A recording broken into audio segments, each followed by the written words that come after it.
સાબરકાંઠાના ઈડરના સમલાપુર ગામે પ્લોટ વિવાદ અને 2 દિવસથી ગુમ થયેલા માસૂમ કેવલજી ઠાકોરની હત્યા કરાઈ હોવાનો ભેદ ઉકેલાયો છે.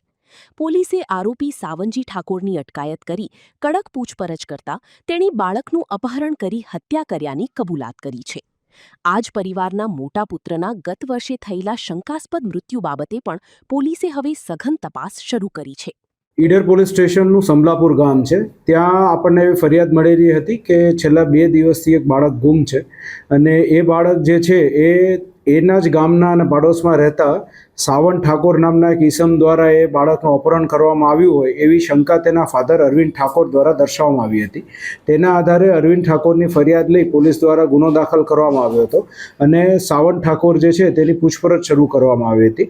સાવન ઠાકોરની પૂછપરછમાં એવું ધ્યાન પર આવ્યું હતું કે પોતાની અંગત અદાવત અને અમુક જૂની અંધશ્રદ્ધા અને એ બધાને ધ્યાનમાં રાખીને આ વ્યક્તિ દ્વારા અરવિંદજી ઠાકોર જે છે તેના દીકરા કેવલ ઠાકોરને કૂવામાં નાખીને તેની હત્યા નિપજાવવામાં આવી હતી. કૂવામાં નાખતા પહેલાં એણે તેનું સ્ટ્રેંગ્યુલેશન કરવાની પણ એને કબૂલાત આપી છે અને એકવાર એને બોડી હલતું બંધ થઈ ગયું ત્યારબાદ એને કૂવામાં નાખી દીધું હતું. આ કબૂલાતના આધારે હાલ સાવન ઠાકોર જે છે તેના વિરુદ્ધ કાયદેસરની કાર્યવાહી હાથ ધરવામાં આવેલી છે અને તેની વિશેષ પૂછપરછ પણ શરૂ કરવામાં આવી છે. એ ઉપરાંત જે છે આ જ ફેમિલીની અંદર આજથી આશરે 1 વર્ષ પહેલાં આ જ જે દીકરો જે છે કેવલ તેનો મોટો ભાઈ છે અમિત તેનું પણ તળાવમાં ડૂબી જવાથી મૃત્યુ થયેલું હતું જેની ઉંમર જે તે સમયે 12 વર્ષની હતી.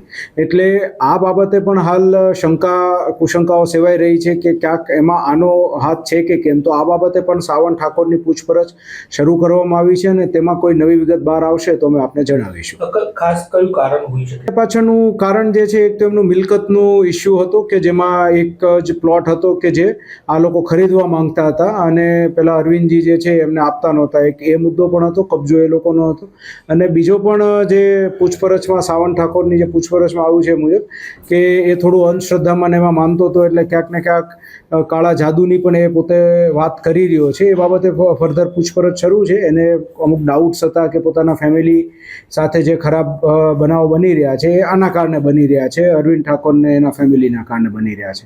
એટલે આ બાબતે પણ એની વિશેષ પૂછપરછ શરૂમાં છે. હા, આરોપીના રિમાન્ડ માંગવામાં આવશે કારણ કે આ બીજું પણ જે અમને એક ડાઉટ છે એ બાબતે પણ એની વિશેષ પૂછપરછ હાથ ધરવી જરૂરી છે. ને તે ઉપરાંત એણે જે સ્ટ્રેંગ્યુલેશન્સ વખતે બીજું કોઈ વસ્તુ વાપરી હતી કે કેમ અને કઈ રીતે ભોળવીને બાળકને લઈ ગયું એનું રિકન્સ્ટ્રક્શન એ બધું કરાવવું પણ જરૂરી છે. એટલે એ મુદ્દાઓ સાથે યોગ્ય કારણો સાથે રિમાન્ડની માંગણી કરવામાં આવશે.